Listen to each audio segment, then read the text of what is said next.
Hello everyone, welcome back to my YouTube channel NRI mate. आज हम discuss करने जा रहे हैं यूनियन बजट 2026 के बारे में। आज मैं आपको जो भी टैक्स रिफॉर्म्स हुए हैं या जो भी चेंजेस आए हैं उसके बारे में डिटेल में बताऊंगी, तो वीडियो के एंड तक बने रहिएगा। बट उससे पहले मैं आपको कुछ इंटरेस्टिंग फैक्ट्स बताना चाहती हूँ। क्या आपको पता है कि वर्ड बजट कॉन्स्टिट्यूशन में मेंशन ही नहीं है, rather annual financial statement mention है। बजट जो है वो बजट डिवीजन की रिस्पॉन्सिबिलिटी है जो मिनिस्ट्री ऑफ फाइनेंस के अंडर आता है।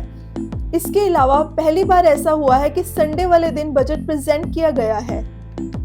इस साल टैक्स स्लैब सेम रहेंगे, लास्ट ईयर की तरह कोई चेंज नहीं है। New tax regime default scheme रहेगी, उसमें भी कोई चेंज नहीं है। ओल्ड टैक्स रिजीम के भी टैक्स रेट सेम ही रहेंगे जो लास्ट ईयर थे।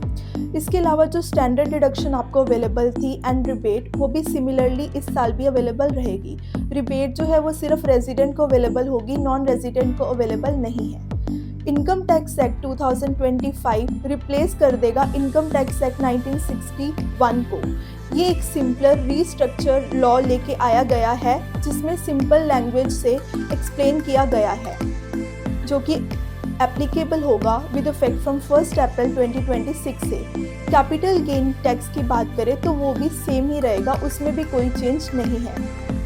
इनकम टैक्स एक्ट 2025 में असेसमेंट ईयर और प्रीवियस ईयर के कॉन्सेप्ट को ख़त्म कर दिया गया है। अब इसको सिंप्लीफाई करके टैक्स ईयर को इंट्रोड्यूस किया गया है। एग्जाम्पल से समझते हैं, जैसे कि इस साल का प्रीवियस ईयर होगा 1 अप्रैल 2025 टू 31 मार्च 26 यानी कि 25-26, और असेसमेंट ईयर होगा 1 अप्रैल 2026 से 31 मार्च 2027 यानी कि 26-27 इज असेसमेंट ईयर। बट इसे सिंप्लीफाई करके टैक्स ईयर का कॉन्सेप्ट इंट्रोड्यूस किया गया है, तो टैक्स ईयर होगा 25-26।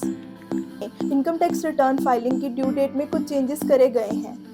नॉन ऑडिटर सेसी के लिए ड्यू डेट हुआ करती थी 31 जुलाई, लेकिन अब non auditor assessee business related यानी कि अगर उसने PGBP profit and gain from business and profession से इनकम अर्न करी है एंड ट्रस्ट के केस में इसे एक्सटेंड करके 31 अगस्त कर दिया है।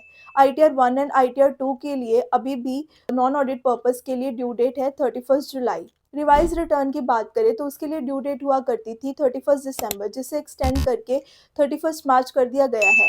मेरे अकॉर्डिंग ये काफ़ी बड़ा रिलीफ है। अब आपके पास 3 मंथ्स एक्स्ट्रा मिल जाते हैं, जिससे आप अपनी मिस्टेक्स को रिवाइज कर सकते हो with a nominal fees. Updated return की बात करें तो रीअसेसमेंट के केस में और even in case of reduction of a loss आप अपनी अपडेटेड रिटर्न फाइल कर सकते हो। और टीडीएस की बात करें तो एनआरआई के केस में जब भी वो प्रॉपर्टी को सेल करता है तो बायर के द्वारा कुछ टीडीएस डिडक्ट किया जाता है, और टीडीएस डिडक्ट करने के लिए बायर टैन को अप्लाई करता है। बट अब ये रिक्वायरमेंट नहीं है, अब पैन बेसिस पे ही buyer TDS deduct and deposit कर सकता है, तो unnecessary time and efforts waste करने की ज़रूरत अब नहीं है। Lower deduction and nil deduction TDS certificate apply करने के सिस्टम को ऑटोमेटेड कर दिया गया है। आप सिंपली पोर्टल पर अप्लाई कर सकते हैं, और आप अगर आपकी कंडीशंस फुलफिल हो जाती हैं तो उस केस में आपको सिस्टम जनरेट करके दे देगा। अब अननेसेसरी आपको ऑफिसर्स को अप्रोच करने की ज़रूरत नहीं है। TCS rate on sale of oversee tour packages reduce कर दिए गए हैं 5 and 20% से 2%। Also, TCS rate for pursuing education and medical purposes under LRS has been reduced from 5% to 2%। अब बात करते हैं STT, security transaction tax on future and options, जिसे इंक्रीज कर दिया गया है, जिसका इम्पैक्ट आपने आज मार्केट में भी देखा। फ्यूचर्स के केस में इसे 0.02 से 0.5 कर दिया गया है, एंड ऑप्शंस के केस में इसे 0.1 से 0.15 कर दिया गया है। Interest on motor accident claim compensation tax free कर दिया गया है, इस पे कोई टीडीएस भी एप्लीकेबल नहीं होगा। इसके अलावा जो कि non resident relocated non residents हैं, स्मॉल टैक्स पेयर्स हैं, स्टूडेंट्स हैं, प्रोफेशनल्स हैं, उनकी प्रॉब्लम को रिजॉल्व करने के लिए फॉरेन एसेट डिस्क्लोजर विंडो को ओपन करा गया है 1 टाइम फॉर 6 मंथ। तो अगर आपने फॉरेन एसेट डिस्क्लोजर मिस कर दिया है तो अब आप कर सकते हैं। Like, share and subscribe to NRI Made for such tax related tips. Thank you.